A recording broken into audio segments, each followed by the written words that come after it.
ഇപ്പോൾ നമ്മൾ പെരുന്നയിലേക്ക് പോകുന്നു. പെരുന്നയിൽ രമേശ് ചെന്നിത്തല ഉദ്ഘാടകനായി എത്തുന്നതിൻ്റെ തത്സമയ ദൃശ്യങ്ങളാണ് പ്രേക്ഷകർ ഇപ്പോൾ കാണുന്നത്. രമേശ് ചെന്നിത്തല ഉദ്ഘാടകനായി പെരുന്നയിലെ NSS ആസ്ഥാനത്ത് എത്തുന്ന ദൃശ്യങ്ങളാണ് പ്രേക്ഷകർ കാണുന്നത്. ഇപ്പോൾ രമേശ് ചെന്നിത്തല ഇന്നത്തെ പ്രസംഗം വളരെ പ്രധാനപ്പെട്ടതാണ്. തീർച്ചയായും 11 വർഷത്തെ ഇടവേളയ്ക്ക് ശേഷം രമേശ് ചെന്നിത്തല പെരുന്നയിലെ ആസ്ഥാനത്തേക്ക് എത്തുന്നു എന്ന പ്രത്യേകത കൂടിയുണ്ട്. നായർ സമുദായാംഗങ്ങൾ, ഒപ്പം തന്നെ NSS ബോർഡിലെ അംഗങ്ങൾ KU ജനീഷ് കുമാർ അടക്കം മുതിർന്ന നേതാക്കളുടെ സാന്നിധ്യമുണ്ട്. പ്രിയപ്പെട്ട പ്രേക്ഷകർക്ക് കാണാൻ സാധിക്കും.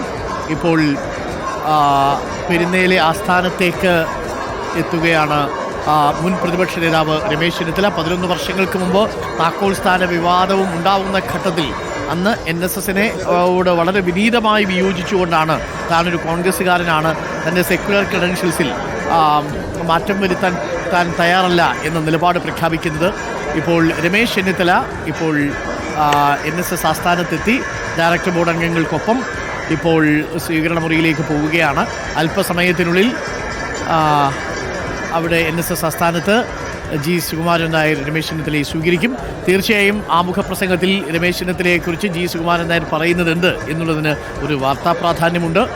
11 വർഷത്തെ അകൽച്ചയ്ക്ക് ശേഷമാണ് രമേശ് ചെന്നിത്തല NSSൻ്റെ പെരുന്നയിലെ ആസ്ഥാനത്ത് എത്തുന്നത് എന്നതും വളരെ പ്രധാനപ്പെട്ട കാര്യമാണ്. ഇപ്പോൾ രമേശ് ചെന്നിത്തല മുകളിൽ G. സുകുമാരൻ നായരുടെ മുറിയിലേക്ക് പോവുകയാണ്. NSSൻ്റെ ഡയറക്ടർ ബോർഡ് അംഗങ്ങൾക്കൊപ്പമാണ് അദ്ദേഹം പോകുന്നത്. 11 വർഷത്തെ ഇടവേളയ്ക്കു ശേഷമാണ് എത്തുന്നത്. റോഷി പാൽ നമുക്കൊപ്പമുണ്ട്.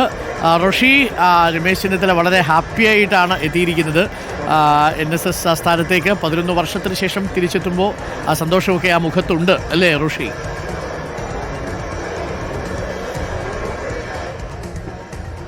തീർച്ചയായും അരുൺകുമാർ, NSS ആസ്ഥാനത്തേക്ക് പെരുന്നയിൽ രമേശ് ചെന്നിത്തല എത്തുമ്പോൾ സ്വാഭാവികമായി 11 വർഷത്തെ ഇടവേളയ്ക്ക് ശേഷം എത്തുമ്പോഴുള്ള ഒരു സന്തോഷമുണ്ട്. സ്വാഭാവികമായി മുഴുവൻ കോൺഗ്രസ് നേതാക്കളും, ഏതാണ്ട് പ്രധാനപ്പെട്ട കോൺഗ്രസ് നേതാക്കളൊക്കെ ഇവിടെ എത്തിച്ചേർന്നിട്ടുമുണ്ട്. നിരവധി രാഷ്ട്രീയ നേതാക്കൾ ഇന്നത്തെ ഈ ജയന്തി സമ്മേളനത്തിന്റെ ഭാഗമാകാനാണ് എത്തിയത്.